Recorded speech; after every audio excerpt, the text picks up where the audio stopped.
Merhaba dostlar. Bugün sizleri Çanakkale'nin Ayvacık ilçesine bağlı Süleyman Köyü'nden selamlıyorum.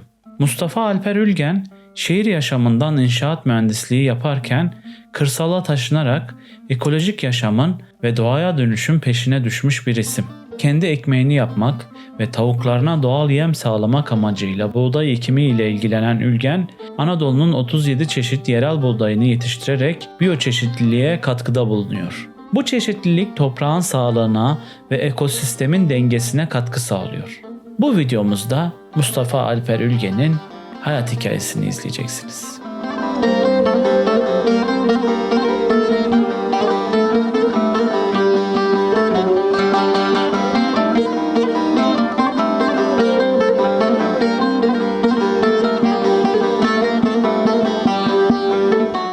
Mustafa Bey ile birlikteyiz. Onun hikayesini dinleyeceğiz. Buğdaylar hakkında bilgiler alacağız. Yayınımıza tekrardan hoş geldiniz. Hoş bulduk Deniz. Nasılsınız, iyi misiniz? İyidir vallahi işte gördüğün gibi. Öncelikle sizi tanımayanlar için kendinizi anlatabilir misiniz? Mustafa Alper Ülgen kimdir? Mustafa Alper Ülgen Urfa'da doğmuş. Elazığ ve Diyarbakır'da büyümüş. Ondan sonra üniversiteyi Konya'da okumuş. İnşaat mühendisi olmuş. Sonra Türkiye'nin birçok yerinde mesleğini yapmış birisi. 2007 yılında ekolojik yaşama ilgi duyunca işte Kaz Dağları'na gelmiş. Kaz Dağları'nda işte önce bir ekoköy kurmak için çalışmalar yapmış. İzmir'de, Menemen'de, sonra Kaz Dağları'nda ve en son Bayramiç'te bir ekoköy kurma yolunda çalışmalar yapmış birisidir. Son ekoköy çalışmamız yaklaşık 10 yıl sürdü. Bayramiç Yeniköy adı altında. 2009 yılında 2008 sonunda başladık. İşte geçtiğimiz 3 sene öncesine kadar oradaki o Bayramiç Yeniköy girişimimiz devam etti. Ben uzun bir yıllar orada yaşadım. İşte orada hem çevre mücadelesi verdim Kaz Dağları'ndaki madencilere karşı, hem işte yerel tohumlar, yerel buğday çeşitleri konusunda, yerel ürünler konusunda çalışmalar yaptım. Eko mimari çalışmalar yaptık, permakültür çalışmaları yaptık. 5 yıl üst üste Anadolu Cem diye gençleri farkındalık yaratacak, topluluk oluşturacak eğitimlerde ev sahipliği yaptım. Onun dışında Bayramiç'te yaşarken işte çocukluktan aşina olduğum çiftçilik, ekolojik üretim konularında kendimi geliştirdim. İşte yoga yapmayı öğrendim. Sağlıklı gıda üretmeyi öğrendim. Ve bunları paylaşmayı da öğrendim. Yani dediğim gibi Urfa'da dedemin memuriyetinden dolayı babam ve annem de Sivas dağlarında öğretmenlermiş. Şubat tatilinde Urfa'ya işte beni doğurmak için annem gelmiş. Urfa sıcak tabii. Sivas Şubat'ta kızaklarla inmişler aşağıya. Bir dağ köyünden. Urfa'da doğmuşum sadece. Onun dışında Urfa ile ilgili bir bağım yok. Sonraki esas hayatım, çocukluğum Elazığ Hazargölü kenarında ve Diyarbakır'da geçti. Annem, babam Diyarbakır'da öğretmendi. İşte 12 Eylül darbesinden sonra onlar sürgün yiyip Konya'ya gidince lise hayatım ve sonrasından üniversite hayatım Konya'da geçti. Konya'dan sonra da bir müddet Van'da, bir müddet Aydın'da, biraz da İstanbul'da inşaat mühendisliği yaptıktan sonra işte son 15 yıldır senin de bu gelip gördüğün yerde son halini almış ekolojik tarım, agroekolojik tarım, yerel buğdaylar, yerel tohumlar, işte sağlıklı gıda üretimi, gastronomi ve yerel mimari, restorasyon işlerini yaparak yaşıyorum Ayvacık Süleymanköy'de. Farklı yerlerde aslında ekolojik köy koruma deneyimleriniz olmuş. Biraz onlardan kısaca bahsedebilir misiniz? Hani işte, sonrasında Süleymanköy'e geleceğiz çünkü. Evet. Şimdi 2007 yılında ben İstanbul'da büyük bir şantiyede proje koordinatörlüğü yapıyordum. Ve sıkışmıştım. Aslında 2007 yılına kadar ben Aydın'da yaşıyordum son 9 yıldır. Aydın'da da çok rahat bir hayatım vardı. İşte hafta sonları mutlaka balığa giderdim, gezerdim, dağlara giderdim, ot toplardım, nefes alabilirdim. Sonra 2007 krizinde Aydın'daki işler sıkıntıya girip de ben işleri batırınca işte İstanbul'a çalışmaya gittim. Orada büyük bir şantiyede iş aldık. Oraya gittim. Fakat İstanbul benim bildiğim bir yer değildi. Yani daha önce gezmeye gidiyordum ama orada yaşam, iş yaşamı çok sert, boğucu. İstanbul çok büyük bir şehir. Ha deyince böyle bir dağa bayıra, kıra gidemiyorsun. Her yer kent, her yer şehir. Uçsuz bucaksız. İşte o sıkışma anında o şantiyede bir karar verdim. Zaten kitap da öyle başlıyor. Bir mühendisin şantiye düşleri diye. O dönemde işte nasıl çıkarım ben bu beni sıkan, boğan o şehir yaşamından derken ekolojik yaşama karşı bir ilgi duydum. O Buğday Derneği ile tanıştım. Buğday Derneği ile paralel işte o dönem İmece Evi diye bir kitapta dayanışma evi dedim gerçi ona. Bir girişim vardı. Başka bir dünya mümkün, ekoköy kuruyoruz diye bir manifestolar vardı. Onlarla tanıştım. Onlar da burada Asos yolundaydı. Orada benim gibi düşünen 15-20 tane arkadaşla tanıştık. Hep birlikte bir ekoköy kurabilir miyiz? Dünyadaki ekoköyler nasıl kurulmuş, nasıl gidiyor, nasıl başarısız olmuş, neler yapabilmişler, neler yapamamışlar bunları araştırdık. Birkaç yıl içerisinde biz de bir grup arkadaşla İzmir, Menemen'de, Turgutlar Köyü'nde bir ekoköy kurma girişiminde bulunduk. 2 yıl oralarda oyalandık. Sonra 2 yıl sonra o grup dağıldı. Olmadı yani orası da bize uymadı, ters geldi biraz. Bir araya gelmiş birbirini yeni tanıyan insanlar da böyle çok kolay uyumlanamadı. Biz bir grup arkadaşla, 8 arkadaşla Bayramiç'e geldik 2009 yılında. Orada bir yerler aldık. Eski evler aldık, araziler aldık. Ve ben o arkadaşlarımla o yeri ortak aldıktan sonra şehirdeki yaşamımı sonlandırıp direkt köye geldim. Oradaki tadilatları, onarımları bizzat kendim yaptım. İnşaat mühendisi olduğum için de kolay geldi. Ve hızlı bir şekilde demin bahsettiğim gibi ekolojik yaşam, kendi gıdanı üretme, kendi buğdayını üretme, kendi sebzeni üretme, çevre mücadelesi işlerine giriştim. 2009'da orada başlayan o süreç 2019-2020 yıllarına kadar kesintisiz orada devam etti. Bütün yaşamım orada devam etti. Hem kendimi geliştirdim, hem çevreye katkımız oldu, hem köylülere katkımız oldu. Birçok çalışmalar yaptık. Ondan sonra da işte 2019'dan sonra burada bir restorasyon işi yaparken bu değirmenin olduğu yeri gördüm, beğendim, aldım. Kafamda hep bir taş değirmen yapma hayalim vardı. O hayalimi de burada gerçekleştirdim. İşte eski evi onardım.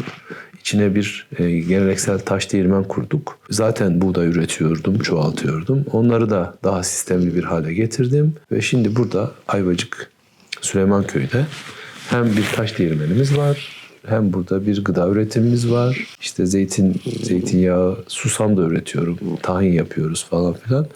Çeşitli el işleriyle, kurutulmuş otlarla falan filan burada bir yerel ürünler dükkanı oluştu.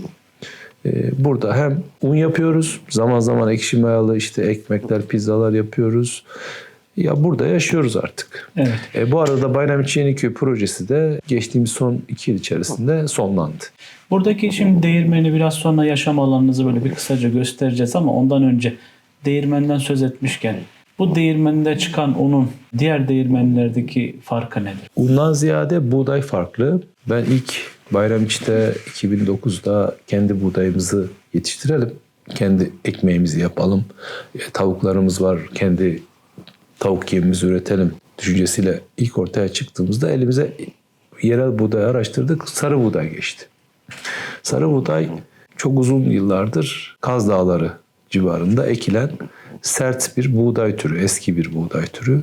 Triticum durum cinsi, uzun boylu, iri taneli, hakikaten başakları da sarı sarı olan bir buğday. Biz bunu bulduk önce. Bunu ektik tabii. Sarı buğday eski bir buğday türü olduğu için insan sindirimine, insanın bağırsaklarının tanıdığı gluten yapısına sahip bir buğday. Bir de bu bölgenin geleneksel buğdaylarından biri olduğu için biz bu atalık buğday serisinin ilk başlangıcını sarı buğdayla yaptık. Sonra sarı buğdaya benzeyen ak kunduzu bulduk. Ak kunduzu da ektik. Sonra kızılca bulduk. Konya kızılcası, onu ektik. Sonra Kars'tan kavlıca geldi. Derken kara kılçığı bulduk, ektik. Bizim bayram işlerinin gapçık dediği işte Kastamonu'da siyez denen o kavuzlu buğdayı bulduk, ektik. Derken Anadolu'nun dört bir tarafından gerek gezilerimiz esnasında gerek görüşmelerimiz esnasında çeşit çeşit buğdaylar elimize geçmeye başladı. Kimisi bir avuç, kimisi 1 kilo, kimisi 4 tane, 5 tane ve bunları her sene sabırla ekip çoğalttık. Şimdi yaklaşık 37 tane buğday, bir de bir çavdar çeşitimiz var. Ekim yeriniz nerede Saz şu anda? çavdarı. Bu yıla kadar Bayramiç Muratlar Köyü'nde ekiyordum. Hani oradaki o ekoköy çalışmalarımdan dolayı bütün işte ekim dikim aletlerim oradaydı. Benim evim de vardı. Onları hep tahliye ettim. Ama bu yıl Süleymanköy civarında ektim bütün tarlaları. Biyoçeşitlilik tarlasını son 5 yıldır burada ekiyorum. Biyoçeşitlilik tarlası nedir? Şimdi bu elimizdeki tüm yerel buğday çeşitlerini bir tarlada böyle parsel parsel ekerim her sene. Bunu elle hasat ederim. İşte başaklarını yaparız. Başak numuneleri ortaya çıkar. Tane numuneleri ortaya çıkar. Bir de bunların tümünü bir koleksiyon gibi her yıl ayrı ayrı böyle demet yaparız. Çeşitli etkinliklerde öğrencilere, katılımcılara bunları gösteririz, anlatırız. Hiçbirinin çünkü niteliği aynı değil, başak yapısı aynı değil, tane yapısı aynı değil. Haliyle bunlardan çıkan unlar da aynı değil. Biz burada sadece yerel buğdayları un yapıyoruz. Şu anda en çok ürettiğimiz sarı buğday, Akkunduz, işte Sivas yöresinin Zerun, ondan sonra Konya yöresinin Kızılcası, Saz çavdarı diye bir yerel çeşit üretiyoruz, çavdar. Bunları çok miktarda ektiğimiz için bunlardan un yapıyoruz. Ve bizim unlarımız da hangi buğdayı un yapıyorsak o isimde satılıyor. Yani sarı buğday unu, Zerun unu, kara kılçık unu, siyez unu diye ayrı ayrı paketliyoruz. Bunu hem tam buğday unu olarak yapıyoruz hem de bir elek tesisimiz var, göstereceğim. İstersek 0-0 dediğimiz yani kepeğe alınmış daha ince işler için, yufka için de yapabiliyoruz. Yine ata buğdaylarından. İstersek de bunları karıştırabiliyoruz. Ama biz biliyoruz ki hangi buğday işte hiçbir kimyasala, zehire, işte pestisite, herbisite maruz kalmamış hangi buğdayı un yaptığımızı biz biliyoruz. Piyasadaki unlar ise nerede üretildiğini bilemiyoruz. Çoğu zaman ithal da geliyor Ukrayna'dan, Kazakistan'dan. Nasıl üretildiğini de bilmiyoruz. Cinsini de bilmiyoruz. Onlar spesifik değerleri işte gıda kodeksinin uygun gördüğü protein oranlarına uygunsa beyaz un yapılıp piyasada satılıyor. Son zamanlarda insanların beslenme alışkanlıklarındaki değişiklik, işte sağlık nedenlerinden dolayı yerel buğdaylara ilgi arttı. İşte tam buğday unlarına ilgi arttı. Haliyle bize ulaşanlar gerek Ayvacık'ta gerek çevremizde gelip köylüler dahil bizden un alıyorlar. Ben hatta bugün sen gelmeden önce sabah erken geldim, un yaptım. Sarı buğday unu yaptım. Bizim unlarımızın farkı bu. Yani buğdayı farklı. Evet. Hem temiz buğday, yani zehire bulaşmamış, hem de yerel çeşitler. Bu 37 tür haricinde başka türler de var mı yoksa sadece Şimdi bu kadar mı? Anadolu'da, şimdi benim okuduğum, incelediğim bir kitap var. 1937 yılında yayınlanmış. Aslen Azerbaycan kökenli Mirza Gökgöl isimli bir bilim adamı. Atatürk o zaman onu Türkiye'de istihdam etmiş, sonra Türk vatandaşı olmuş. 1937 yılında işte ondan önceki 7 yıl, 8 yıl boyunca tüm Anadolu'yu dolaşıp ciddi bir envanter çalışması yapmış. Henüz yurt dışından Anadolu'ya herhangi bir yabancı buğday girmemişken Tırnak'ın bir köyüne dahi gitmiş. Edirne'nin Bulgaristan sınırına kadar gitmiş. Bodrum'un köylerine kadar gitmiş. Ne kadar buğday çeşidi varsa hepsini kayıt altına almışlar. O zaman İstanbul Yeniköy, Florya tarafında bir tohum araştırma enstitüsü kurulmuş. O araştırma enstitüsünde de bunları hepsini kayıt altına almışlar. Ve ciddi dünyanın en önemli Anadolu'nun buğdayları, Türkiye'nin buğdayları diye bir kitap dünyanın en büyük literatüründen biri haline gelmiş. O kitapta gördüğümüz kadarıyla 1500'ün üstünde yerel çeşitten bahsedebiliriz. Bugün bu çeşitlerin %1'i bile kalmış değil. Maalesef artık yerel çeşitler tamamen tüm Anadolu'da ortadan kalkmış.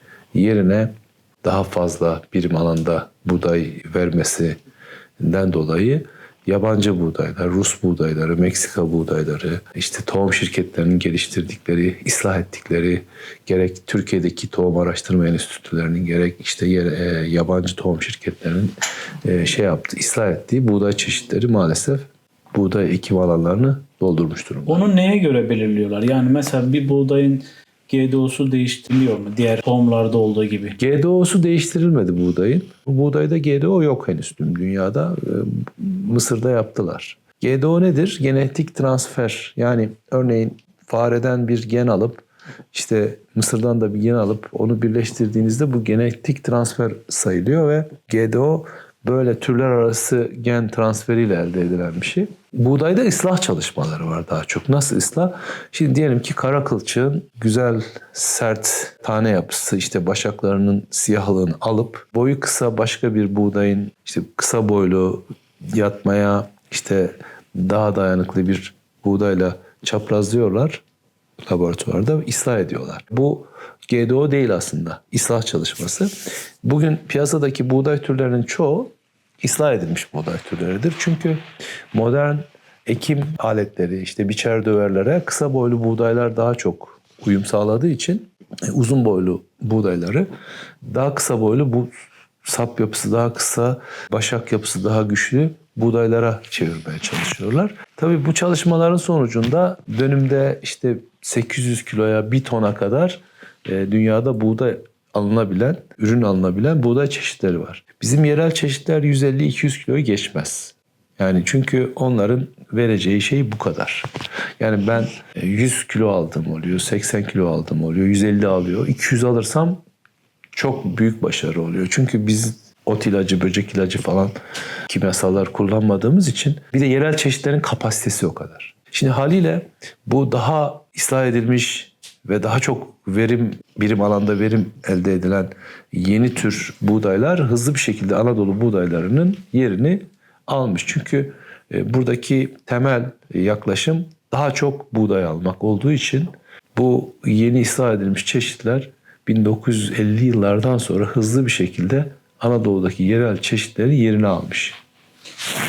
Aslında şeyi soracaktım. Hani buğdayın geçmişten günümüze böyle tarihi gelişimini soracaktım ama biraz da bahsettiniz ama eklemek istediğiniz böyle Yani biraz da gelişmeyle aslında bahsettik. Yani özellikle 1950'li yıllarda Marshall yardımlarıyla Amerika'dan Meksika'da geliştirilmiş işte Sonora 64 adı altında o zamanki Tarım ve Köy İşleri Bakanı Bahri Dağdaş tarafından Türkiye'ye getirilmiş. Tabii onlar önce Çukurova, Konya gibi buğday üretimi çok yoğun yapılan, Anadolu'nun buğday ambarı sayılan yerlere getirilmiş.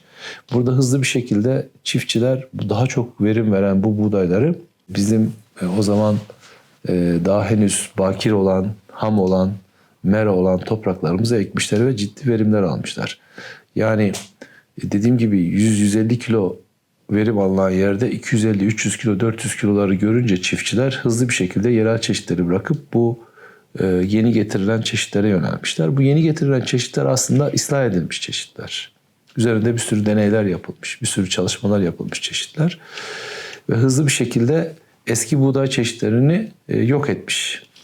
Bu kısa boylu, tamamen suni gübreye ve gıda zehirlerine işte böcek ilacı, böcek zehiri, yabani otları yok eden herbisiti de beraberinde uygulamasını getiren bu yeni buğday çeşitleri tarımda kimyasal zehirlerin kullanımını da arttırmış. Çünkü o kadar çok buğday alabilmeniz için gübre atmanız gerekiyor. Bol bol böcekleri öldürmeniz, otları öldürmeniz gerekiyor. Bu da aynı zamanda işte o ekolojik dengeyi de bozmuş.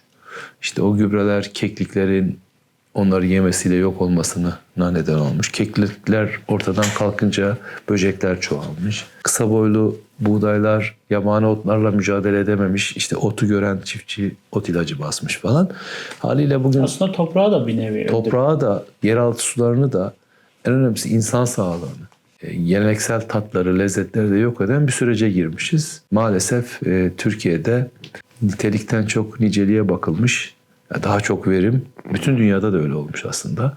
Yerel çeşitlerin yok olması, yerel tatların, farklı lezzetlerin yok olması, tek tip, tek çeşit, daha çok verimli. Kar için bunu yapanların bahanesi işte dünyada açlığı sonlandırmak için, işte insanları doyurabilmek için böyle bir üretim olması gerektiğini söylüyorlar. Ama diğer taraftan da insan sağlığı aslında tehlikeye giriyor bu tarz, çünkü kalıntılar kalıyor. İşte ürünlerinde, yetiştirdikleri ürünlerde. Burada tüketiciler ne yapması gerekiyor? Yani nasıl davranması gerekiyor? Şimdi tabii dünyada açlığı yok etmek için işte daha verimli tohumları kullanmamız lazım. GDO'lu tohumları kullanmamız lazım. İslah edilmesi mümkün olan her şeyi ıslah edip daha verimli tohumlar elde edilmesi lazım. Bir yalan bence. Neden? Çünkü bugün dünyada 1 milyara yakın insan açlık sınırı altında yaşıyor. Ve bu açlık sınırının altında yaşayan insanların olduğu coğrafyalarda tamamen konvansiyonel tarım, yani işte bu endüstriyel tarım dediğimiz işte daha verimli tohumların kullanıldığı tarım yöntemleri aslında yapılıyor. Fakat dünyaya hakim olan tarım sistemi şu anda zaten endüstriyel tarım. Fakat dünyadaki açlık her yıl gitgide artıyor. Dünya Gıda Örgütü'nün verilerine bakarsanız bu her yıl artıyor. Milyonlarca insan açlıkla karşı karşıya. Demek ki bu endüstriyel tarım, bu kapasitesi yüksek tohumlar buna çözüm değil. Açlığa neden olan şey insanların tarımdan uzaklaşması, kendi gıdalarını üretmekten uzaklaşması, işte küçük köylünün yok olması.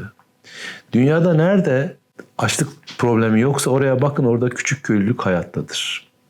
Küçük köylünün hayatta olduğu yerde hem biyoçeşitlilik canlıdır, hem fazla gıda üretimi vardır. Kendi doyar, hane halkı doyar, fazlasını da satar, şehirleri doyurur. Mesela Peru'da böyledir, Güney Amerika'da. Ve o yüzden mesela Nepal dünyanın en fakir ülkelerden birisidir. 2 ay önce gitmiştim. Orada da fazla gıda üretimi var. Çünkü küçük köylülük hala hayattadır. Ama bakarsan dünyada en yoksul ülkedir. Yoksulluk, işte yol yoktur, işte altyapı yoktur, hastane azdır, eğitim imkanları azdır. Bu anlamda doğru. Böyle bir yoksulluk var. Ama gıda üretiminden doğru baktığınızda ise fazlalık var. Baktığınıza göre yoksulluk tartışılır. Haliyle insanları doyuracağız. O yüzden daha güçlü tohumlara ihtiyacımız var. İşte daha büyük alanlara ihtiyacımız var. İşte tam bir yalandır. Bence daha küçük daha çok üretime ihtiyacımız var. Dışarıdan gelen buğdaylar hakkında, hem burada üretilen buğdayların gluten oranları hakkında biraz bahsedebiliriz. Şimdi şöyle, buğday insanın hayatında yaklaşık insan beslenmesinde 12 bin yıldır, 14 bin yıldır var. Şimdi Göbekli Tepe ile 12 bin yıla çıktı. Daha önce 10 bin yıl diyorduk. Göbekli Tepe bütün şeyi değiştirdi, tarihi değiştirdi. Belki yarın başka bir buluntu olacak. Orada 14 bin yıl önce diyeceğiz. Ama şimdilik 12 bin yıl önce biliyoruz ki insanlar Göbekli Tepe civarında şimdi bizim siyez dediğimiz, o zamanki Triticum monococcum en ilkel buğdayı ekiyorlarmış. Bunun tarımını yapıyorlarmış. Haliyle bunu da beslenmelerinde hem kendi hem çocukları hem de hayvanların beslenmesinde kullanmışlar. Ezmişler, lapa yapmışlar, ekmek yapmışlar. Haliyle insan sindirim sistemi 12 bin yıldır işte bu yerel buğdayların gluten molekül yapısına falan alışkın. Biz yerel buğdayları yediğimizde bizim sindirim sistemimiz onu tanıyor ve ona karşı da direnç göstermiyor. Hele hele ekşi mayalı yapmışsanız, iyi fermente etmişseniz bu ekmekleri yemeniz, bunlardan yapılmış unlu mamulleri yemenizde hiçbir sıkıntı olmuyor. Fakat modern buğdaylar son işte 100 yılda, 1930'lu yıllardan itibaren geliştirilen, gerek mutasyon yöntemiyle, radyasyon uygulanarak, gerek işte çaprazlama yöntemiyle yapılmış, islahlarla elde edilmiş olan buğdaylarda temel bakış açısı şudur: boyu kısa olsun, verimi yüksek olsun, gluten oranı yüksek olsun. Niye yüksek olsun? Gluteni yüksek olursa, gluten buğdaydaki bir proteindir. O kabarmayı falan o yol açar. Daha çok verim alırsınız. İşte ekmek daha çok kabarır falan filan. Haliyle şimdi bu yeni geliştirilmiş buğday çeşitlerinde hep gluten oranı yüksek tutulmak istenmiş. Yüksek proteinli, yüksek gluteni olan buğday daha verimli olduğu için, hani sanayi anlamında bunun üstüne gidilmiş. Haliyle bu geliştirilmiş olan yeni buğday türlerinde ki gluten yapısı farklılaşmış. moleküller farklılaşmış. Gerek ıslah çalışmaları, gerek mutasyon yöntemiyle yapılmış olan o ıslah çalışmalarıyla falan. Haliyle ortaya çıkmış o yeni yüksek glutenli unlara karşı da günümüzde görüyoruz ki birçok insan sindirim sorunu yaşıyor. Yani gluten hassasiyetleri ortaya çıkmış. Ekmek yemeyelim diyorlar. Tabii o unlarla yapılmış ekmekleri yediğinizde rahatsız oluyorsunuz. Bir de tamamen kepeği çıkarılmış, işte kabuğu soyulmuş, sadece beyaz kısmıyla elde edilmiş beyaz ekmeklerde insanlarda şeker hastalıklarına falan yol açtığı için sadece sindirim sorunu değil, aynı zamanda çok ciddi sağlık sorunlarına da yol açmış. Oysa ki bu bizim ürettiğimiz yerel buğday çeşitlerinden yapılmış tam buğday unlarıyla biraz zahmetli olsa da işte az kabarsa da geleneksel ekmekler, ekşi mayalı ekmekler artık herkes biliyor ki insan sağlığına asla zararlı değil, faydalı. Anadolu'da doğusundan batısına buğday hep olmuş. Ve bütün dünyaya buğday zaten Mezopotamya'dan yayılmış. İşte Göbekli Tepe'den başlamış, evrimsel ıslah dediğimiz kendi kendine o insanların da müdahalesiyle, seçmesiyle en iyi başak, en kalın başakları ala biraz da ektikleri coğrafyanın etkisiyle o 14 bin yıl içerisinde buğday çeşitleri ortaya çıkmış. Şimdiki modern buğday çeşitlerinin çoğu bu son 12 bin yıl içinde ortaya çıkmış. 14 bin içinde ortaya çıkmış. Şimdi benim elimde siyez var. Hani ilk Göbekli Tepe'de bulunan Triticum monococcum. Ondan sonra ortaya çıkmış Triticum dicoccum'lar var. Birisi Kavlıca'dır. Kars'ta hala ekiliyor, Ardahan'da. O da var. Belki 1000 yıl sonra ortaya çıkmış bir versiyonu Spelt. İngilizlerin Spelt, Almanların Dinkel dediği sarısı, beyazı ve karası olmak üzere 3 çeşit antik buğday daha var. Haliyle bizim biyoçeşitlilik tarlamızda aslında 14 bin yıllık buğdayın bütün evrimindeki antik buğday çeşitleri var. Ben her sene bunları ekiyorum ve hasat ediyorum. Şu önümüzde duran mesela şu buğday antik bir buğdaydır. Evet, spelttir. Karışık oradaki şeyler de o gösterdiğim şu sarı evet, olan. Evet. Mesela şu siyah başaklı olan o da antik bir buğdaydır. Şu incecik başaklı olan da siyezdir. Bakın şu en ince olan tam önünüzde. İşte o Göbeklitepe'deki ilk buğday. Bunlar antik buğdaylardır ve ben bunları çoğaltıyorum her sene. Hem numune veriyorum. Evet, bu da siyez. Bakın yapı itibariyle en ilkel buğday odur. Bunun yabani türlerini gidip Mezopotamya'da, Diyarbakır'da, Urfa'da, dağda bayırda görebilirsiniz. Hala var o yabani çeşitlerden, çünkü insanlar toplayarak ya biz bunu topluyoruz, yiyoruz ama bir de ekelim diyerek işte tarımı icat etmişler. Öyle başlamış ilk tarım toplumları. İlk devletler de aslında bu buğday ekimiyle ortaya çıkmış. Buğdaydan alınan vergi kolay olduğu için. Yani devletlerin tarihiyle ilgili bir Tahıl'a Karşı diye bir güzel bir kitap okuyorum. Orada da bakıyoruz ki ilk devlet sistemleri, ilk bankacılık sistemleri, ilk para birimi, ilk vergilenme. İlk vergi falan hep bu tarım toplumuna geçişle başlamış. Buğday aslında bir taraftan insanlığın modern toplumdan oluşmasının da başlangıcı. 37 çeşit buğdayınız var. Bazılarından bahsettiniz ama daha bahsetmediğiniz buğday türleri var mı içinde? Hikayesi olan bir buğday türü mesela. Şimdi şöyle, bunların hepsinin ayrı ayrı hikayeleri var. Evet. Bir gün fırsat bulabilirsem bu buğdayla ilgili biriktirdiğim hikayeleri de yazmayı planlıyorum. Biraz fotoğraflar, biraz işte çizimler, biraz da her birinin hikayesi var. Bunlardan bir tanesini bu kitapta yazmıştım, Saz Çavdarı'nın hikayesi diye. Saz Çavdarı'nı biz bayram işte buğdayları ekince duyduk ki o bölgede bir de Saz Çavdarı diye bir şey varmış. Saz çavdarı hem tahıl olarak insan ve hayvan beslenmesinde kullanılırmış. Adı üstünde sapları çok kalın olduğu için eski dönemlerde Kaz Dağları civarında koyun damlarının çatılarını saz çavdarıyla kaplarlarmış. Bu İngiltere'deki gibi falan saz damlar vardır ya, Vikinglerin falan. Olmuyor muymuş? Onlardan yağmur geçmez. Geçmezmiş. Böyle meşeleri birbirine çatıp Viking binası gibi böyle Keltik binalar, yapılar yapmışlar. Onlar da üstüne tellerle, iplerle o saz demetlerini bağlayıp bir çatı örtüsü elde ederlermiş. O su geçirmez, karı aşağı geçirmez, soğuğu ve sıcağı da geçirmez. Altında koyunlar çok rahat, yavrular, kuzular büyür falan filan. O şekilde yapmışlar. Tabii zaman içerisinde işte çeşitli çatı kaplama malzemeleri çıkınca insanlar da bu zahmetli işten uzaklaşmışlar. Daha önce alternatifsiz olduğu için böyle yapıyorlarmış. Bu yok olan teknik ve Burada var mı bu arada? saz çavdarı burada vardır. Evet. Varsa bir tane elimize alalım. Burada olmayabilir. Yoksa sonra gösteririz. Olmazsa Evet, çekimde. o farklıdır onun şeyi. Başağı. Evet var. Bir tane var. Şu. Bu bir saz çavdarı. Evet, bu saz çavdarı. Şimdi saz çavdarını ben ekmek için karar verdiğimde tohum bulamadık. Hemen yan komşumuzda vardı. Ben ektim demişti. Hasatta bize ver bir teneke demiştik. Tamam demişti. Fakat o Bayramiş'teki komşumuz Ramazan abi çok kurnaz bir adamdır.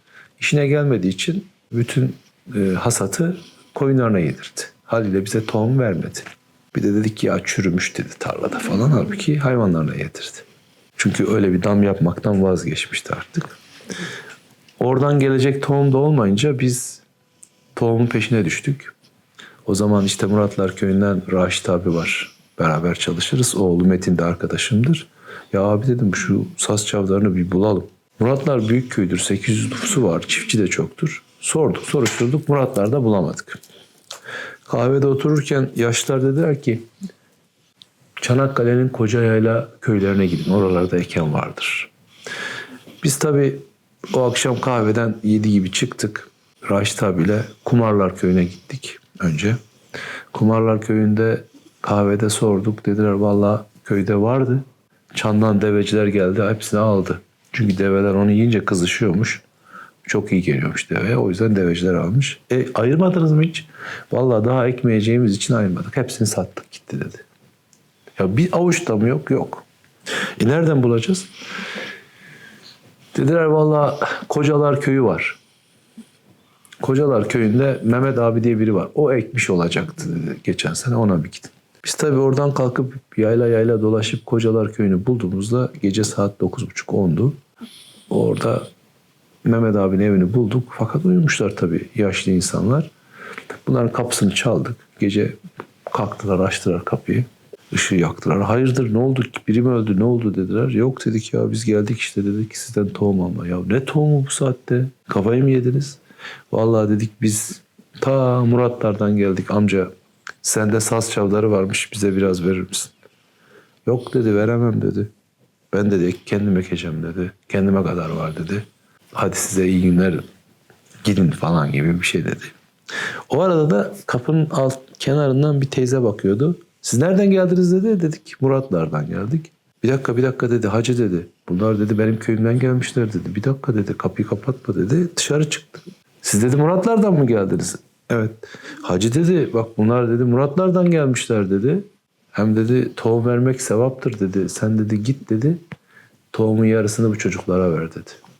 Tabii biz o arada Muratlar'da yerel tohum için çalışma yaptığımızı, sarı buğday ektiğimizi falan anlatıyorduk hacıya ki bize de versin. Teyze dinlemiş. Hacı tabii pek işine gelmedi ama içeri gitti, üstünü değiştirdi, lambayı aldı geldi.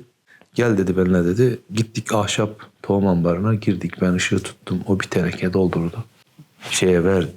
Çuvala döktü bana verdi. Söylene. Neyse biz geldiğimizde Raşit abiyle teyze sohbet ediyordu. Meğerse teyze Muratlardan gelin gelmiş oraya. Tanışıcı da çıktılar Raşit abiyle falan. Teyze sayesinde biz bir teneke saz çavdarı tohumuna sahip olduk o akşam. Tabii tohumu aldık. Ben dedim ki borcumuz nedir? Borcumuz nedir diye deyince bir kızdılar. Yahu hiç tohum parayla satılır mıymış? Sevaptır vermek. Sen ne para teklif ediyorsun bize?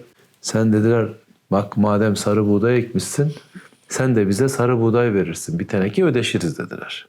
Biz de dediler o sarı buğdaydan keşkek yapacağız. Sarı buğday hakikaten nefis keşkek yapılan bir buğdaydır. Güzel de bulguru olur. Biz tabii bir teneke çavdarımızı aldık. Yola düştük. Evimize gittik. Ertesi gün akşam Muratlar Köy Kahvesi'ne gittik. Çay ısmarladık. Herkese anlattık olayı. Böyle O köyden o köye, o köyden o köye. En son işte Hatice teyzeyi gördük. Hatice teyze de işte Muratlardanmış. Kocasına kızdı, bize tohum verdirtti falan deyince arkalardan bir tane amca var, Ali amca. Oğlum dedi, ya dedi, sen dedi bu saz çavdarı için ta koca yaylalara mı gittin? Evet dedi. Buldun he? Bulduk dedi. Dedi vallahi bende de 2 teneke var, sana vereyim, ben tavuklara atacaktım ama sen bu kadar bu tohum peşinde koşuyorsan eğer sana vereceğim dedi ya. Öyle deyince meğerse köyde varmış, bize vermiyorlarmış. Bir teneke yerine 3 teneke tohumumuz oldu ve birkaç gün sonra da ektik. Ben bunu 2010'lu yıllarda yaptım. Yaklaşık işte 15 yıldır bu tohumu ekiyorum. Şimdi saz çavdarı yok olmuş bir türdü. Biz onu yaşattık. Hem tohum araştırma enstitülerine de verdik. Her sene de ekerim. Hatta bu sene de 5 dönüm yine ektim. Böyle bunun gibi, saz çavdarı gibi aslında her tohumun hikayesi var. Toplamda kaç dönüm ekiyorsunuz bu 37 çeşit için? Şimdi bizim bu yerel buğday çeşitleri maalesef para etmiyor. Yani biz burada bu değirmeni kurduk, bu kadar teşkilatımız var falan ama biz bundan böyle bir gelir falan elde edemiyoruz. Şu anda bu sene 70-80 dönüm yer ektim. Bu kadar çeşitli hani 5'er dönüm, 3'er dönüm ekince öyle bir şey çıkıyor ama en çok kızılca ve sarı buğdayı ekiyorum. Çünkü onları un yapıyorum. Zerun ekiyorum.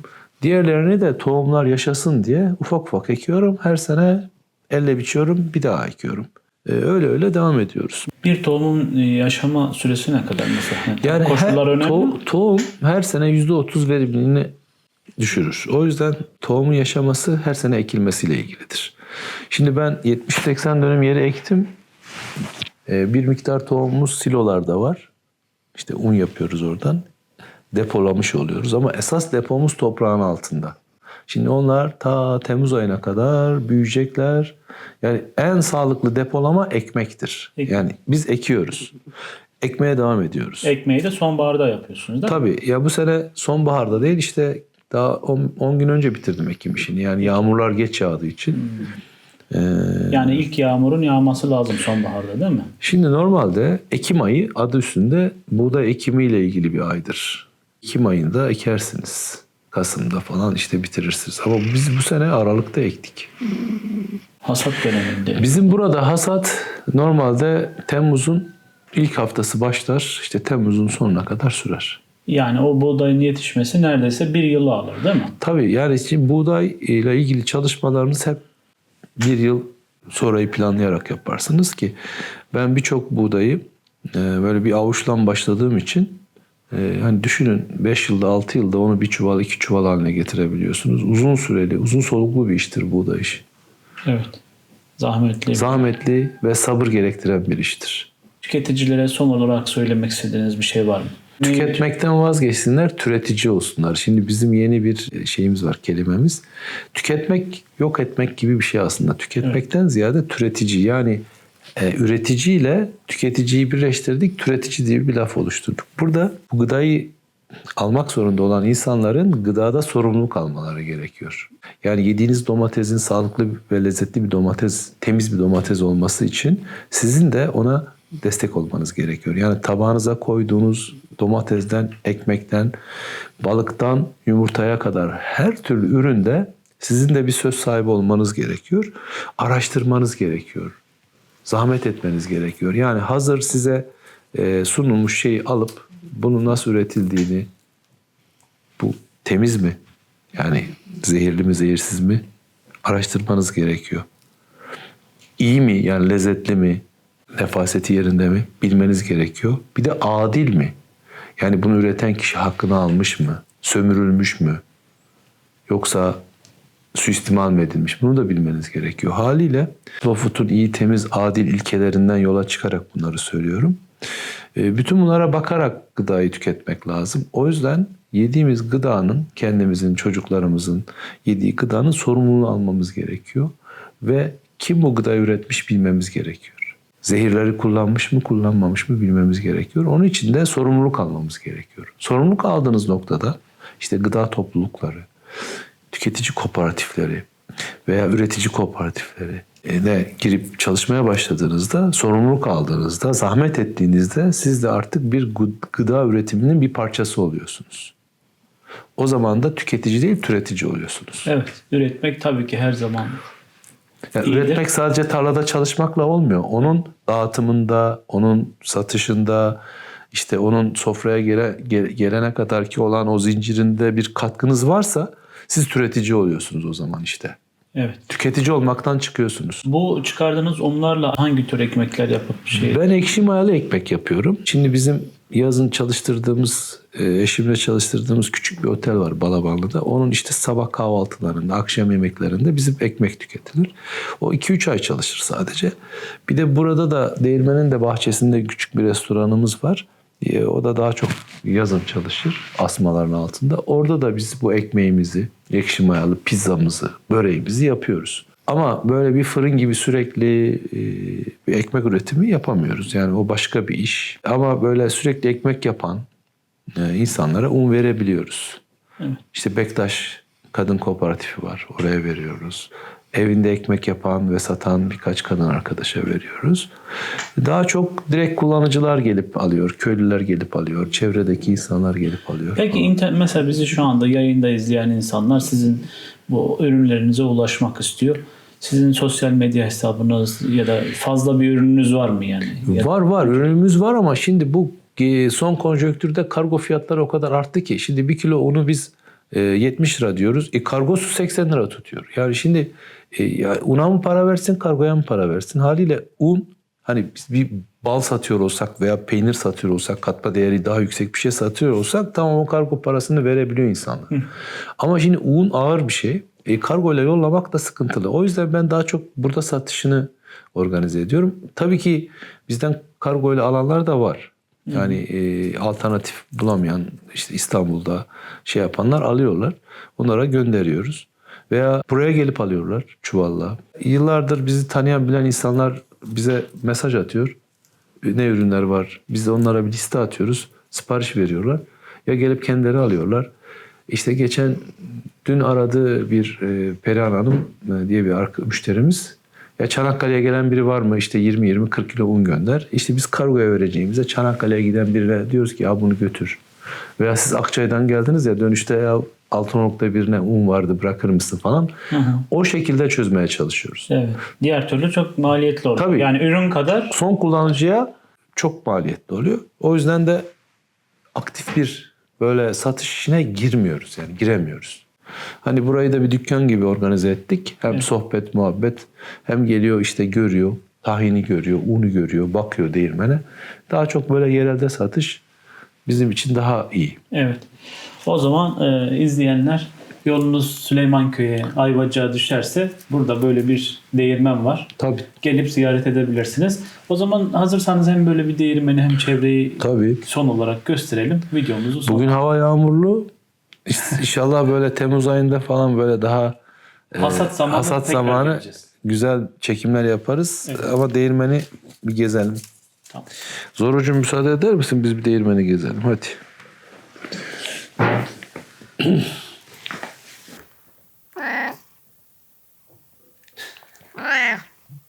Şimdi burası 5 yıl önce benim evimdi. Şimdi yeni bir ev yapınca burayı satış yeri yapmaya karar verdik. Bir masamız var. İşte yazın akşamları böyle yerel tatlarla ilgili bir yemek ziyafeti verdiğimizde bu masayı kullanıyoruz. Burada ürettiğimiz işte tahindir, sirkelerdir, çeşitli baharatlardır. İşte şu tenekeler içerisinde kuruttuğumuz fesleğen, işte tarhun, kekik, biberiye, doğadan topladığımız ürünler var. Bunları paketleyebiliyoruz. İşte tarhanamız burada, susamımız burada, kuruttuğumuz fesleğenler burada. Bu güneş almasın, rengi bozulmasın diye böyle tenekelere koyuyoruz. Buradan böyle paketlere koyup müşterilerimize verebiliyoruz. Bunun dışında işte tahinimiz var. Çeşitli objeler de var. İşte yaptığımız... Bu yukarıdaki elek mi? Onlar geleneksel elekler. Bunları Van'dan getirmiştim. Burada bu bölgede yapılmıyor. Bu bir bakla eleği, nohut eleği. Un eleği de böyle vardı da annem sürekli un elerdi. Un için ince elekler var. Bu mesela buğday eleği. Bunlar barsaktır. Yani şeyleri, El yapımıdır. Bunları da isteyenlere, meraklara verebiliyoruz. Bir de böyle el yapımı bıçaklar falan var. Bunları biz tasarlıyoruz. Buradaki soğuk sıcak demircilere dövdürüyoruz. Bir de bıçakçı bir abimiz var Ayvacık'ta. Onunla birlikte çalışıp yapıyoruz. O bahsettiğim Türkiye'nin Buğdayları kitabı Mirza Gökgöl'ün çıkardığı 2 ciltlik kitap. Şu 2 kitaptır. Bu kitabın baskısı yoktu. Nadir kitapta falan bile çok değerli bir şekilde bulunamıyordu. Skala Yayıncılık çıkarmış bu kitabı. Biz de aldık, faydalanıyoruz. Bir de sizin kendi kitabınız o. Bir de evet böyle bir kitabımız var. Ekolojik Yaşam, Doğaya Dönüş kitabı. Bu kitabı isteyen buraya gelince buradan da alabiliyor, imzalıyorum. İsteyen de internette var. Kilimler var, halılar var. Bunlar biraz Bunlar dikkat çekiyor. son 10-15 yıldır benim topladığım işte Ayvacık ve Bayramiçi yöresi kilimleri ihtiyacımızdan fazla olduğu için ve artık elimde tutmak da zor olduğu için isteyenlere bunları burada satıyoruz, gösteriyoruz. Böyle alıyorlar tek tük. El yapımı kök boya bunlar da.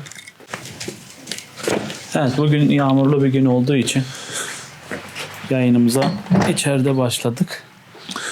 Burası değirmenin bahçesi. Bir yazın burada asmalar var. Kendi yetiştirdiğimiz asmalar. Bunların yaprakları burayı kapatır. Güzel bir gölge olur.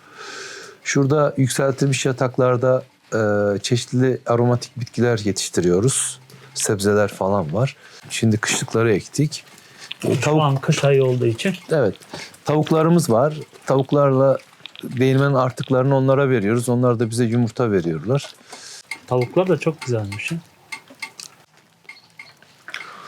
Değirmende mesela onları öğütüp hemen veriyor musunuz yoksa hazırdan mı? Yani hazırda bekletirken tohum olarak mı bekletiyorsunuz? Tabii şimdi şu silolarda buğday olarak bekliyor. Unu çok fazla yapmıyoruz. Çünkü un bozulur. Hani o bozulur. Yani unun 1 yıldır ömrü ama bizde 15 gün beklemez. 15 gün içerisinde o un biter. Burada mutfağımız, restoranımız. Burayı da görmek istersen. Burada da bir taş fırınımız var. Zaman zaman bu taş fırını yakarız. İçerisinde işte ekşi mayalı börekler, pizzalar, ekmekler yaparız. Burada profesyonel bir mutfak teşkilatı var. Burada geleneksel tatlar, yerel tatlarla ilgili çalışmalar yapıyoruz. Baharatlarımız var. Çeşitli balıkları, etleri de işleyebiliyoruz. Köpeğiniz bu da. Evet, o duman da emektarımız. Şimdi burası da değirmen. Tabii yağmur olunca önü biraz dağınık. Bu silolarda tohumlarınız. O silolarda, buğdaylarımız silolarda. Hem farelere karşı hem işte rutubete karşı dayanıklı. Buradan lazım olunca alıyoruz. Duman çekil.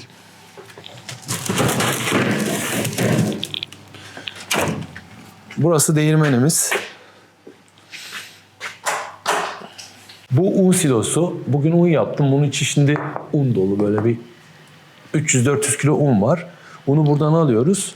Çuvallıyoruz. İşte bunlar Çanakkale'ye gidecek. Bu da taş değirmen. Buğdayı buraya döküyoruz. Buradan elevatör üste alıyor. Ben burada kendim geçip unun inceliğini ayarlayarak, değirmeni de çalıştırarak, ayarlayarak unu buradan alıyorum. Tam buğday unu olarak veya şu fanla un silosunu alıyorum. Oradan da tam buğday unu olarak alıyorum. Eğer Burada gelişmiş bir sistem kurmuşsunuz aslında. basit bir sistem aslında. Öyle mi? Bu da elek sistemi. Burada da istediğimiz zaman nedir? İnce un istediğimiz zaman bir taraftan kepek gelir, bir taraftan ince un gelir. Her zaman kullanmıyoruz. Bazen özel un lazım olduğunda bu eleği de kullanıyoruz. Evet. Çok güzel. Basit, küçük işte bu eski taş binayı onardım. Buraya bu sistemi kurdum. Önce Bayramiçi Taş Değirmen'di. O da bizim markamız. Ama artık Bayramiçi'de değiliz. Süleymanköy'deyiz. Süleymanköy Taş Değirmen. Süleymanköy Taş Değirmen olarak bir markanız da mevcut. Evet. Yani burada çalışan yok. Hani bütün çalışmaları ben yapıyorum. Bir de eşim yardım ediyor bana. Yani bir çalışanımız, işçimiz yok. Yazın hasat zamanı yardım alıyoruz. Onun dışında yıl boyu bütün işler benim tarafımdan yapılıyor.